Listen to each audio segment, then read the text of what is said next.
والصلاة والسلام على أشرف خلق الله والمرسلين نبينا محمد وعلى آله وصحبه أجمعين وبعد. Allahun e madhe falenderojmë, falënderim të veçantë që i takon vetëm madhnisë tij xhalla xhelalu. Allahun e falenderojmë që na e zbriti Kur'anin udhërrëfyes, mëshirë dhe përgëzim për besimtarët. Allahun e falenderojmë që na obligoi agjerimin për të qenë pastrim i shpirtrave tanë. Vetëm ata adhurojmë, vetëm prej tij ndihmë, mëshirë dhe udhëzim kërkojmë. Qofshin salatët dhe selamet tona për Muhammedin sallallahu alaihi wasallam, njeriu më të mirë në faqen e tokës, mbi shokët e tij, mbi familjen e tij dhe mbi të gjithë ata që e ndjekin atë deri në ditën e gjykimit. Fillimisht lutim Allahun që adhurimet tona Allahu t'i pranon, agjerimin, Kur'anin dhe gjithë ibadetet e tjera, Allahu me mëshirën e tij gjithëve të na mbulon. Në takimin e fundit që patëm së bashku, përmendëm disa veçoritë muajit të shenjtë Ramazanit. Thamë që është muaj i ndryshimit, muaj i pastrimit për besimtarët. Dhe padyshim që ky muaj është mundësia më e shkëlqyer dhe më e mirë për të pastruar shpirtrat tonë dhe për të ndryshuar vetveten. Nuk ka mundësi më të shkëlqyer dhe më të mirë për një besimtar sa muaji i Ramazanit. Përmendëm shembullin në surën e Shems, në të cilën sure Allahu është betuar 11 betime radhazi, dhe pas betimeve ai thot qad aflaha man zakaha, vërtet ka shpëtuar ai që e ka pastruar veten e tij. Wa qad khaba man dassaha, dhe është shkatruar apo ka dështuar ai që e poshtroi veten e tij, shpirtin e tij. Pra shpirti i lartë dhe i nderuar pastrohet me adhurim dhe në nështrim ndaj Allahut dhe me vepra të mira ndaj tij. Dhe një shpirt poshtrohet, ulet poshtë dhe shkatërrohet në dynja dhe në ahiret në idhujtari, në vepra të këqija, mohim e kështu me radhë. Pra Allahu në këtë sure tregoi për një shpirt të suksesshëm, një shpirt të shpëtuar, një shpirt të lumtur në dynja dhe në ahiret, dhe të regoj të kundërtën e kësaj për një shpirt të pasuksesshëm edhe të shkatruar në dunja e në ahiret.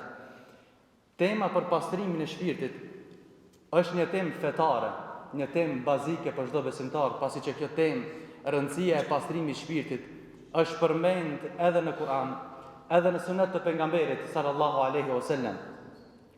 Dhe në takimin e fundit që patëm, filluam t'i përmendim disa rregulla apo parime që na ndihmojnë secilin prej nesh që ta pastrojmë shpirtin tonë. Padyshim që pastrimi i shpirtit është në dorën e Allahut, mirë po ka shkaqe, sebepe me të cilat na ndihmojnë për të arritur deri në pastrimin e shpirtit. Rregulli i parë, parimi i parë për pastrimin e shpirtit, thamë që është njohëria e Allahut, tauhidi. Me njësu Allahun si Zot, të vetëm që i takon vetëm atij adhurimi. Me njësu Allahun si krijues, dhe me njësu Allahun me emra dhe cilësit më të mira dhe më të përsosura që i ka. Thot Ibn al-Qayyim, Allahu e mëshiroft, shumica e komentuesve nga muslimanët e mëhershëm dhe atyre më pas kanë thënë se tauhidi, pra njëshmëria Allahut, është dy gjëra. E para, dëshmia se nuk ka zot tjetër përveç Allahut. Dhe e dyta, tauhidi është besimi me të cilin pastrohen shpirtrat. Tauhidi është besimi me të cilin pastrohen shpirtat dhe ajo është themeli i çdo pastërtie dhe rritjeje. Ky është rregulli i parë. Rregulli i dytë, parimi i dytë, është duaja, lutja ndaj Allahut madhreshëm. Duaja është çelës për pastrimin e shpirtrave. Duaja është një nga adhurimet më të mëdha dhe mund të themi më të lehta që adresohen vetëm Allahut. Me dua ti adresojmë vetëm Allahut lutjet tona, kërkesat tona, nevojat tona, ti adresojmë vetëm madhnisë Allahut. Nu'man ibn Bashiri, Allahu qoftë i kënaqur me të, transmeton nga pejgamberi sallallahu alaihi wasallam, i cili ka thënë: "Ad-du'a huwa al-ibada." Duaja është vetë adhurimi. Duaja është vetë adhurimi, dhe pastaj e lexon pejgamberi sallallahu alaihi wasallam ajetin ku Allahu thotë: wa qala rabbukum ud'uni astajib lakum. Zoti juaj ka thënë lutuni mua se unë do t'ju përgjigjem. Innal ladhina yastakbiruna an ibadati sayadkhuluna jahannama dakhirin. Dhe me të vërtet ata që tregohen me ndjemdhej e nuk duan të më adhurojnë, do të hyjnë në xhenem të poshtruar.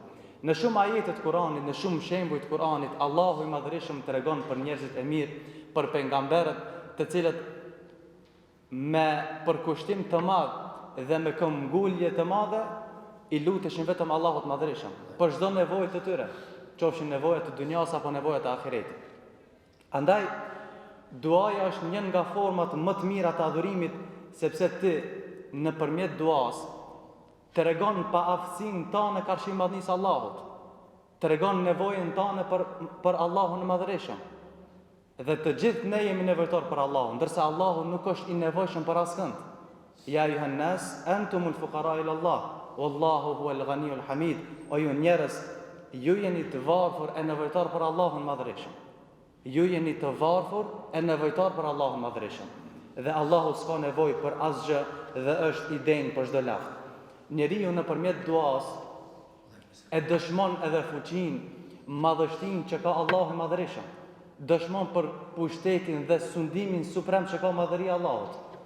Dhe s'ka askush që mund t'i largon brengat, dertet, hallet e tua vetëm se Allahu i Madhërisht.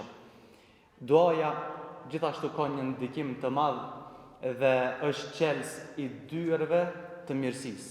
Duaja është qelës i gjitha dyerve të mirësisë. Sheikhul Islam Ibn Taymija, Allahu mëshiroft, në testamentin drejtuar Ebul Qasim el-Maghribiu i ka thënë duaja apo lutja është qelës i çdo mirësie. Është qelës i çdo mirësisë.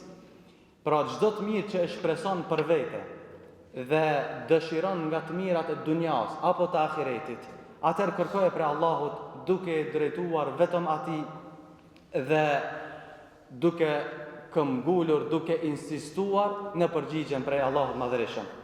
Sepse Allahu gjithashtu ka premtuar në përgjigjen e atij që i lutet.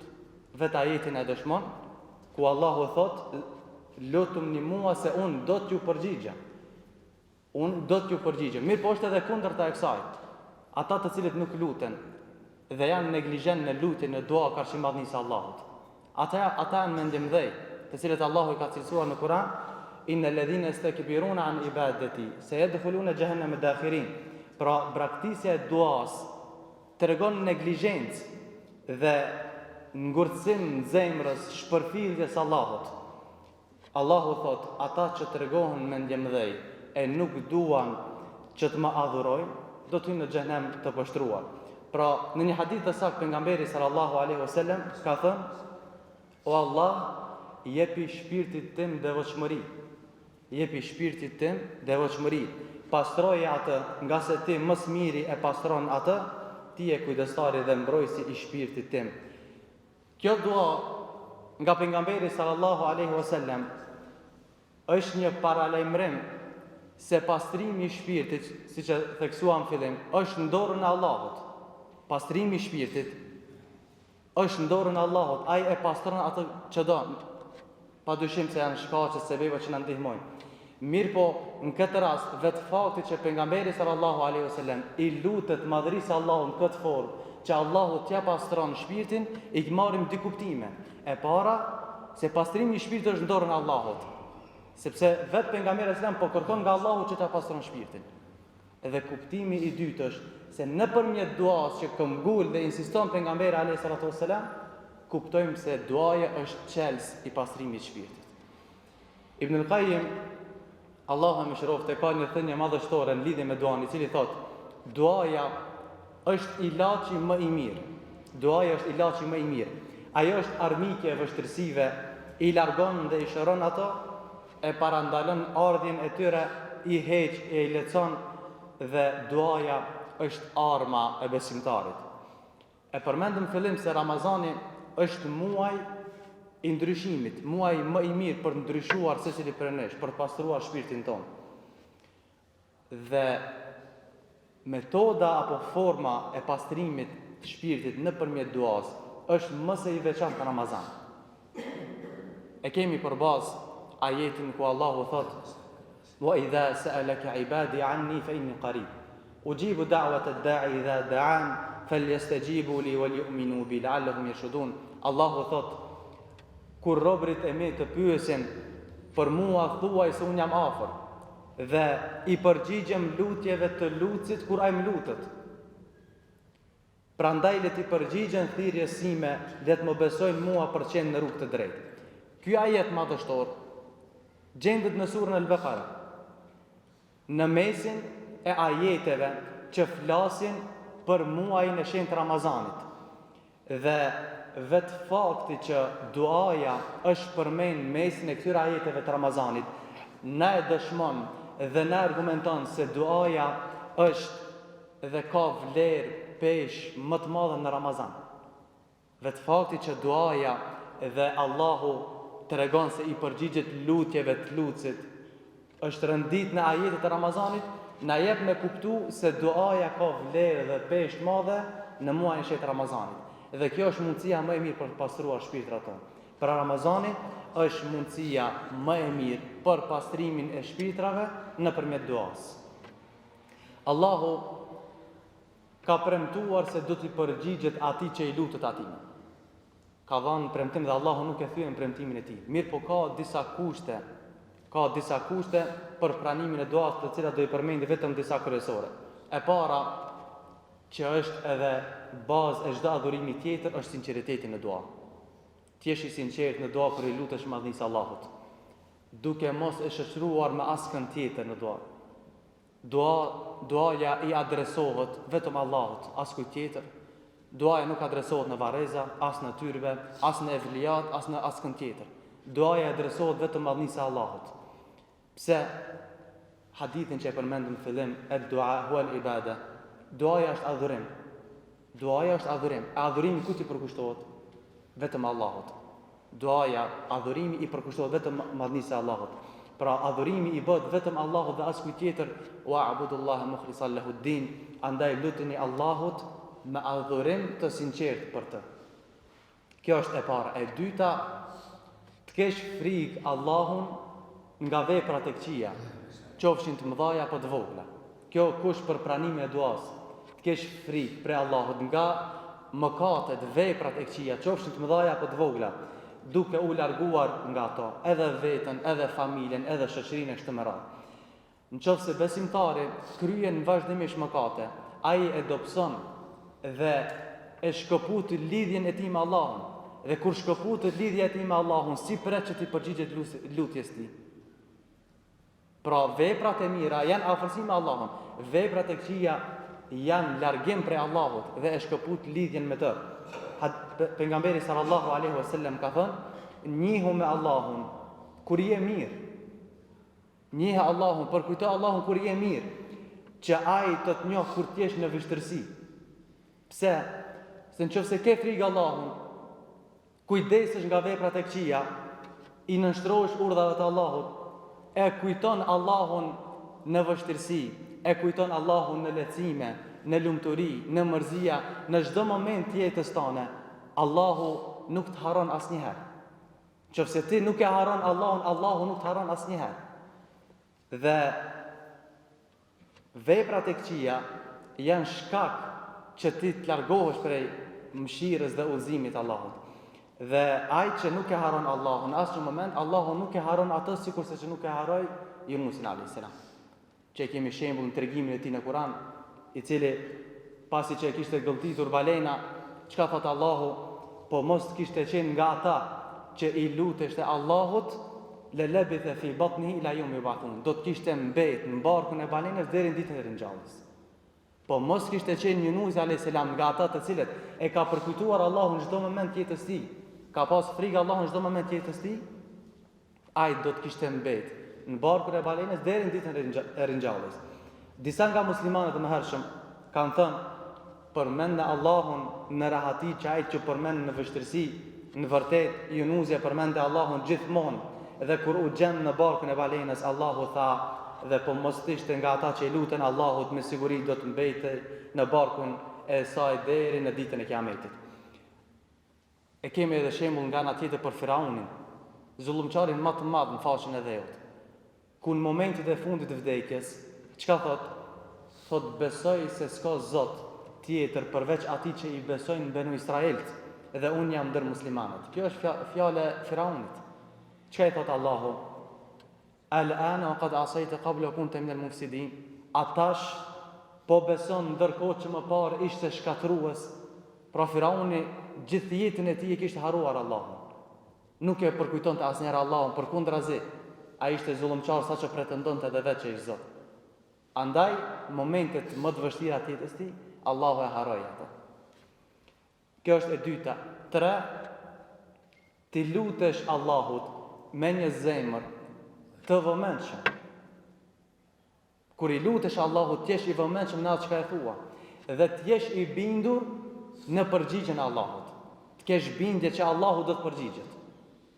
Thot pejgamberi sallallahu alaihi wasallam, lutuni Allahut duke qenë të sigurt në përgjigjen e tij. Lutuni Allahut duke qenë të sigurt se Allahu do t'ju përgjigjet. Dhe dijeni se Allahu nuk i përgjigjet në një zemër të shkujdesur e të pavëmendshme. Pra një zemër e vëmendshme dhe duke qenë i sigurt në përgjigjen e Allahut është prej kushteve të pranimit të duas. Andaj lutësi, ai që bën dua, lutje, me edukatën e nevojshme gjatë lutjes, me një zemër të vëmendshme, i nënshtruar dhe i bindur ka shimadhnisë Allahut, për kujdeset për vendin dhe kohën e pranimit, atëra ai është meritor që t'i pranohet lutja. E 4. Ti lutesh Allahut me edukat në formën më të mirë që e meriton krijuesi. Ti lutesh Allahun në formën më të mirë siç e meriton krijuesi, i veshur mirë dhe halal, i ushqyer mirë dhe halal. Dhe këto janë prej shkaqeve të pranimit, se të kundërtat e kësaj janë pengesë për pranimin e duas. Janë pengesë për pranimin e duas, është hadithi i Abu Hurajres radhiyallahu anhu që transmeton se pejgamberi sallallahu alaihi wasallam ka thënë: O ju njerëz, Allahu është i mirë edhe e don të mirën. Allahu i urdhëroi besimtarët atë që i urdhëroi pejgamberët duke u thënë: O pejgamber, hani nga të mirat dhe punoni vepra të mira, unë me të vërtet e di mirë çka punoni jo. Po ashtu Allahu thot: O besimtar, hani nga ushqimet e këndshme që ua kemi bërë halal, ua kemi dhuruar. Pastaj përmend pejgamberi sallallahu alaihi wasallam njeriu i cili është në udhtim të gjatë. Njeriu i cili është në udhtim të gjatë, me flokë të prishur e të pluhosur, i ngret duar nga qielli dhe thot: O Zot, duke e lutur Allahun, mirë po ushqimin e ka haram, pijen e ka haram, veshjen e ka haram, është ushqyer me haram, andaj si pret ai që t'i përgjigjet Allahu. Është hadith e pejgamberit sallallahu alaihi wasallam. Pra udhëzimi, besimi, mirësia, pastrimi i shpirtit janë vetëm dorën e Allahut. Edhe këtë çështje secili prej nesh duhet ta rënjosë në shpirtin, të jetë i bindur për këtë gjë. Sepse dhe pejgamberi sallallahu alaihi wasallam këtë çështje e rënjoste në shpirtat e sahabëve dhe hutbet i fillonte duke u shprehur: me yahdillahu fala mudilla lahu wa man yudlil fala hadiya lahu. Atë që Allahu udhëzon, askush nuk ka që e humb, dhe kushdo që e humb nuk ka udhëzues për të. Pra pejgamberi sallallahu alaihi wasallam sahabëve ua rënjoste çështjen se gjithçka është në dorën e Allahut. Pushteti, sundimi, udhëzimi, devijimi me urtësinë e tij, pastrimi i shpirtit. Kulillahumma malikal mulk, tu'til mulka man tasha wa tanzi'ul mulka mimman tasha. I jep pushtet atij që do Allahu. Mirë po ja merr pushtetin edhe atij që do.